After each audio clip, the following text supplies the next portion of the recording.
Hello and welcome. This is Marina Kim with the latest news from Kazakhstan. These are the top stories. Almaty faces the risk of a new anthrax outbreak. Kazakhstan could lose 60% of grain harvest to drought. Agriculture authorities disagree. The civil solidarity. EU specialists hold human rights workshops for local activists. A lifeguard working at the Sayran lake in Almaty was diagnosed with anthrax on Friday. A day prior, he returned from the quarantined village of Kazakhstan. As of now, 5 cases of infection have been confirmed in the country, with 15 more people still under observation of doctors. A lifeguard from Almaty who helped to slaughter cattle in the Kazakhstan village was infected with anthrax. He is currently treated in an Almaty hospital, while other people involved in the slaughter are closely monitored by doctors in Kazakhstan. 15 co-workers of the rescue as well as employees of the restaurant located along the shores of the Sayran lake also ended up in the risk group. None of the people involved have been injured or have anthrax symptoms so far. Due to the anthrax risk, the celebrations on the lake Sayran in honor of the river and sea fleet of Kazakhstan scheduled for July 25th were cancelled. The yacht club director Alexander Emelianov believes it's necessary to restrict access to all water bodies located along the Great Almatinka River. It seems the virus is spreading along the flow of the Great Almatinka River, which actually ends up in the Kapchagai Lake. The Kazakhstan village, located within 70 kilometers from Almaty, is in the quarantine zone. Only local residents are allowed in and out of the settlement. According to the sanitary and epidemiology authorities, the anti-infection measures are being taken at the moment. All 2,200 of the local cattle have been vaccinated already.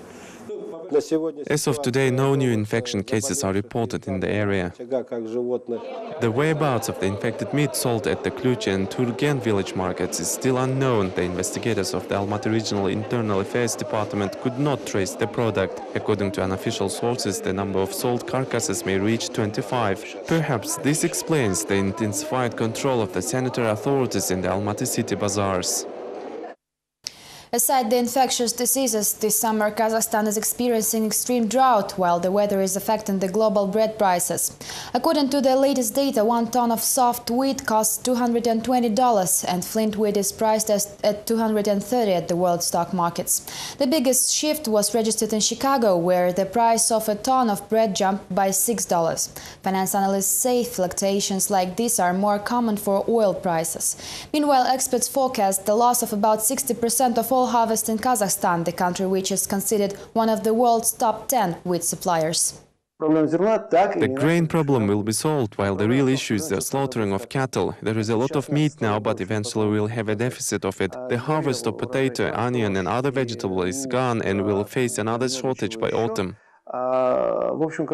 When it became clear that Kazakhstan will lose a part of this year's harvest, the government had urgently set up a working group which will be working on the consequences of the drought. Farmers of the Aktobe region have raised an alert a month ago, when heat waves killed about 70% of the harvest. In a similar situation, bordering Russian regions have long announced an emergency. Because of the drought, Kazakhstan is expected to collect only 13 million tons of harvest against 15.5, as anticipated earlier.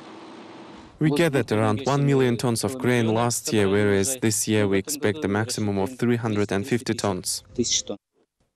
In the meantime, the authorities blame farmers for the situation, saying they should have used the moisture-efficient technologies. At the same time, in an interview to the news agency Novosti Kazakhstan, Agriculture Minister Akilbek Kurishbayev said there will be no significant loss in harvest this year, as the current drought didn't affect southern regions of the country.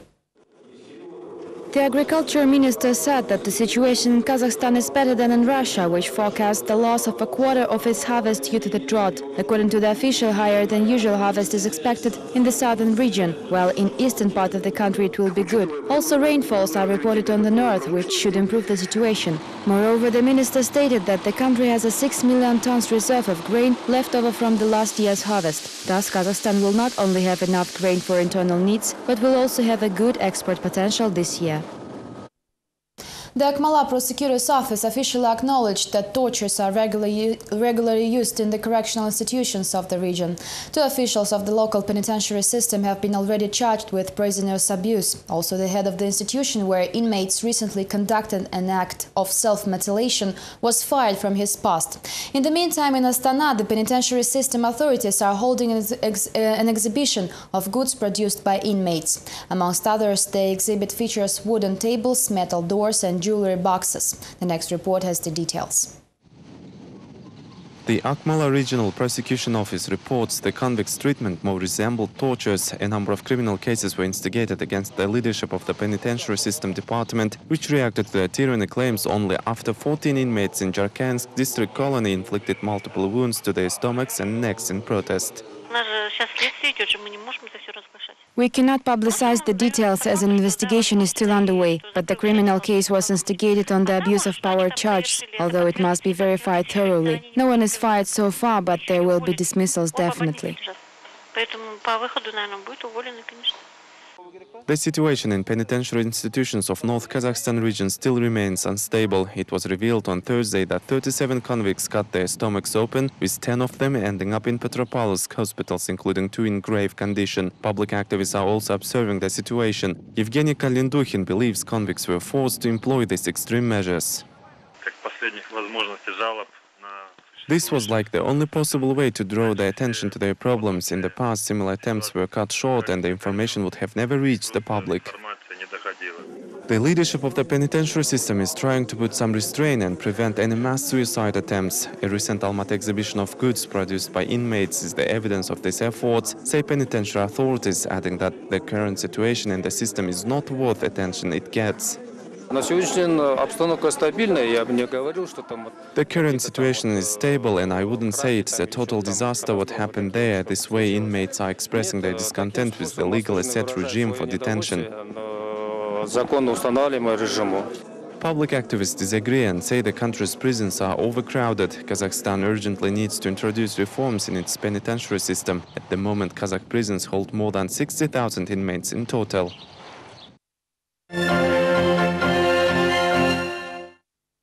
Activists of the unregistered political party Alga continue their protest action. Nazarbayev is not my leader.